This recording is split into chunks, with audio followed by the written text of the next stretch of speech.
Hello everyone and welcome to email slicer with Python. इस project में हम एक यूजर से इनपुट लेंगे ईमेल को और उसको हम सेपरेट करेंगे कि उसमें यूजर नेम क्या है और डोमेन नेम क्या है। तो उसको स्टार्ट करने से पहले हम यूजर से ईमेल हम इनपुट दे देते हैं, इंटर योर ईमेल। अब मैं यहाँ पर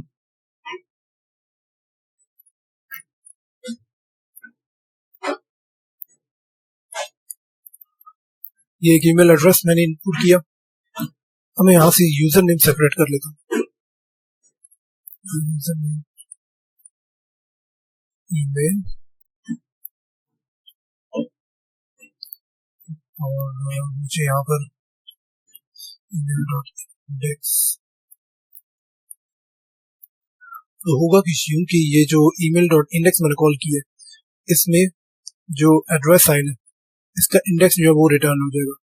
तो यहाँ आप यूँ समझे कि यहाँ पर इस टोटल की जगह email.index की जगह यहाँ पर एक नंबर जो है वो आप यूँ समझे कि रखा हुआ यहाँ पर आ जाएगा।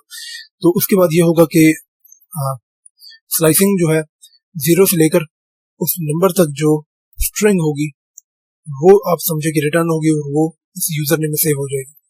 तो 0 से ये एड्रेस साइन से एक नंबर पहले मीन्स कि एड्रेस साइन जिस इंडेक्स पर पड़ा है उस इंडेक्स तक नहीं चलेगा, उससे एक नंबर पहले तक चलेगा। जैसे कि फॉर एग्जांपल अगर यहाँ पर 10 होता तो स्लाइसिंग जो होती वो होती 0 से लेकर 9 तक की जो स्ट्रिंग ईमेल में है वो यूजर नेम में स्टोर हो जाती। तो अभी हम देखते हैं कि हमारे पास क्या आता है। मैं यूजर नेम चेक करता हूँ, मेरे पास यूजर नेम जो है वो Aibootcamp था। अब मैं डोमेन नेम जो है वो सेपरेट करता हूँ। डोमेन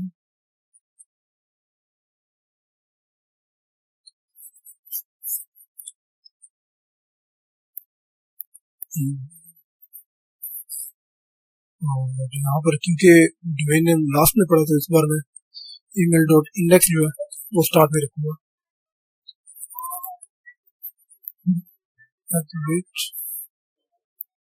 क्योंकि हमारे पास जो है इंडेक्स स्टार्टिंग से शुरू होती थी, तो यहाँ जब अगर मैं ये email.index और एड्रेस जो मैं एड्रेस साइन दिया हुआ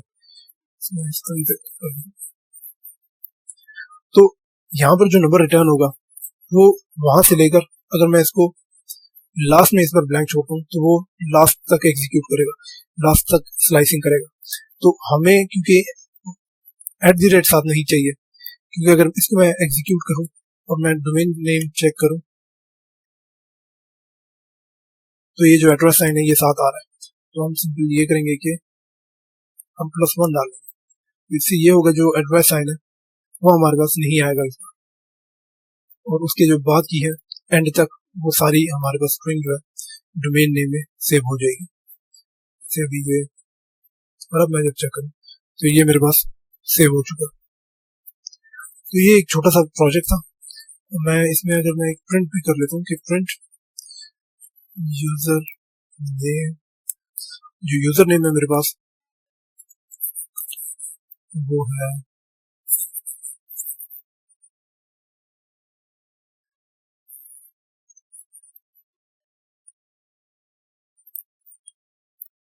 और मैं यहाँ पर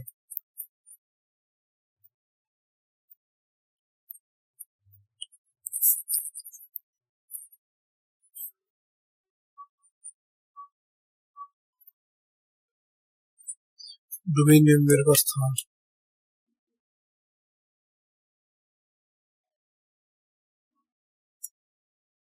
तो यूजर नेम जो था वो Aibootcamp था और डोमेन नेम जो था वो gmail.com था। तो एक छोटा सा प्रोग्राम था। आई होप कि आपको अच्छा लगा होगा। मिलते हैं अगले लेक्चर।